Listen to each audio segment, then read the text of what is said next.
not to say that they don't have narrow political interests, or that they want their party to win the next election, but their interest is in preserving the health, welfare, safety, security of the United States of America. The Communist Party of China thinks very differently. Um, China, to them, is the Communist Party of China. And democracy, by its very existence, is an affront to a Communist Party of China rule, to CCP rule.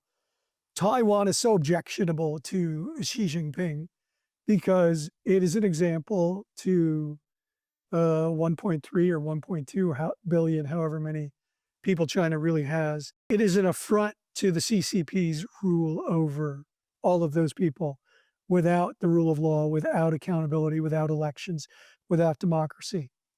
And so this is why Taiwan is such an obsession with the mainland, with the CCP, and why your question is so good, and why I think the CCP would react so violently to the imminent prospect of Taiwan acquiring a nuclear capability, because that would be able to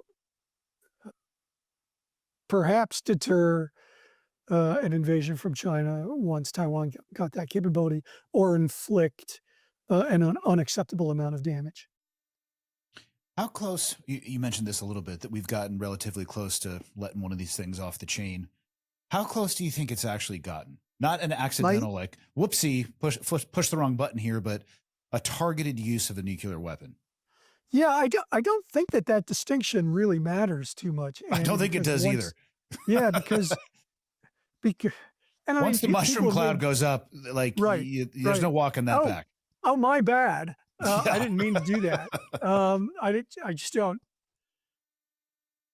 Dr. Strangelove and other movies have addressed this issue. The one with Matthew Broderick in the 1980s, where he War Games.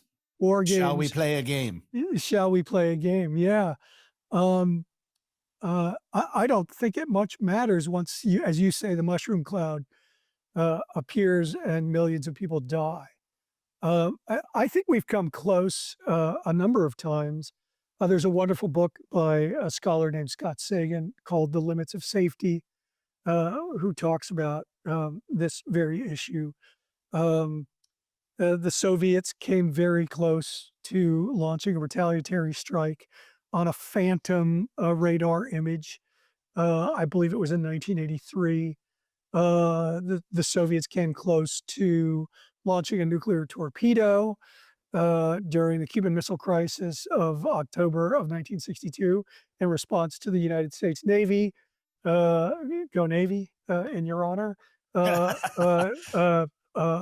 Forcing submarines up, Soviet submarines during the Cuban Missile Crisis. There have been a number of other occasions, and probably some we don't know about, where the Soviets and the United States came close. The Soviets considered using nuclear weapons against China during their skirmishing and military conflicts of the late 1960s. So I think it's really luck that has prevented, in great measure, an accidental or misperceived use of nuclear weapons to this point. I am not at all calm or sanguine. I don't suffer from the 40th floor problem. I think that many people suffer from. I think the more countries that have their finger on the trigger, that have the capability, that have the means to deliver them, I think at a certain point, it's a near certainty. Now, I don't know. Timing is everything. Right. I know that eventually the sun will grow and swallow up the earth. That doesn't really occupy my mental space too much, because it's going to be so far in the future. But I think the possibility. We don't know what's happening next week. Well, that's true. I'm also Scientists tell me hopeful that is long in I the can future. relax about that. There's asteroids, there's other things that can cause extinction level events, For sure. and you raise a good point. But again, I just don't let that fill my headspace. I think pretty frequently about how close we've come before to the use of nuclear weapons and what that might mean once we cook one off.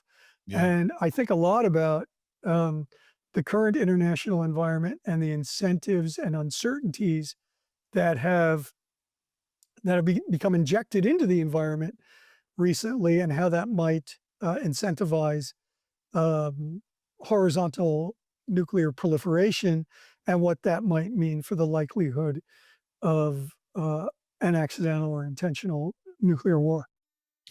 Yeah, I'm curious your thoughts on this. I agree with you that, in my opinion, or our opinions align, I should say, that the more proliferation there is of nuclear arms, the likelihood of one being used accidentally or intentionally certainly goes up.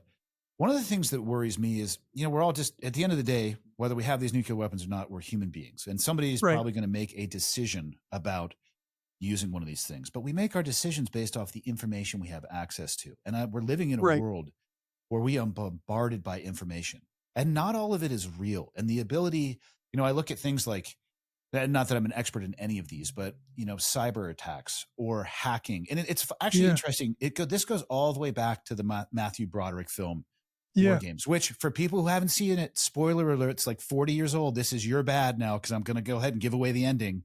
It almost goes into a nuclear arms race between Russia, or nuclear launch between Russia and the Yeah. US. It was all based off of, though, essentially, using a modern term, disinformation. The Yes. computer was playing a game. I mean, I look Yes. at AI now in videos, and they're almost indiscernible, and where it's like the 5th generation, but the 10th generation is like 2 years away. And information is, we're bombarded, and it's not all real, and people are Right. manipulated. So these people making these decisions, I'm curious where you think this just bolus of information and how things can be manipulated and attacked and hacked. How do you think that ties into the matrix?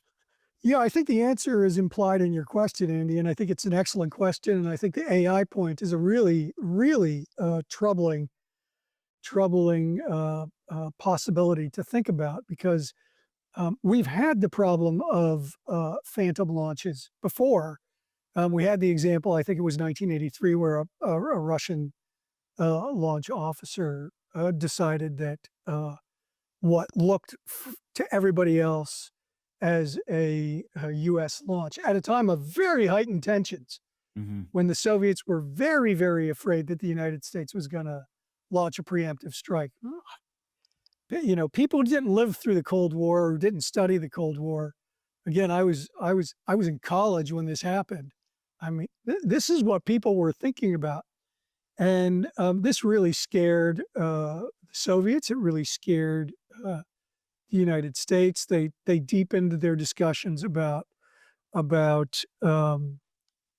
confidence building measures and ensuring no accidental nuclear war.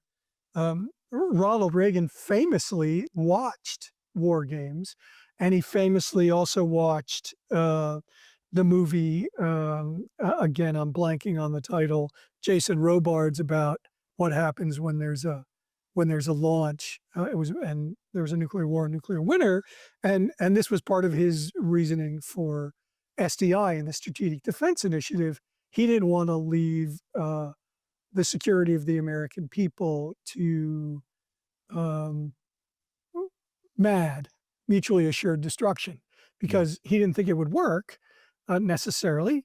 And you know, it's interesting to me as a nonfiction guy, as a former professor of international politics, as a current analyst, how instructive these fictional depictions were and the influence that they had on decision makers. And so you give that administration credit for thinking about these issues. He famously asked, "Do we really want to put the security and safety of the country in in the hands of a policy known as MAD?"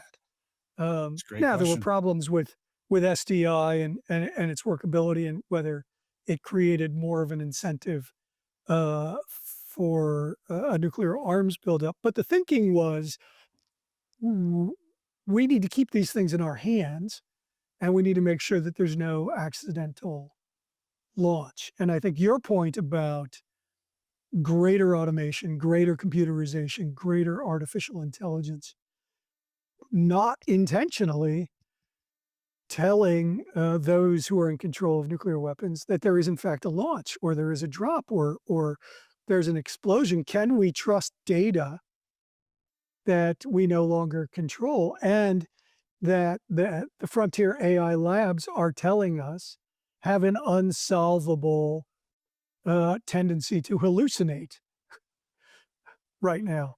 I mean, do we do we do we want to proceed with the development of AI, not to even say using it in our nuclear command and control, but using it at all, and then unintentionally finding it in our command and control? Those are really great questions, Andy, and I don't have the answer, but I'm really troubled by the possibilities. I mean, I've seen the movie Terminator. I would like to avoid that. Again, life imitates art, imitates life, imitates art. I agree. No, I have Yeah. a great quote from you, and I'd love for you to unpack this. You said that trust, not treaties, is the real foundation of global security. I think it's Yeah. fantastic. What does that look like in practice to you? Yeah. I think people tend to focus on, when they look at international politics, on the things that go wrong. It's like the 6 o'clock newsification of international politics.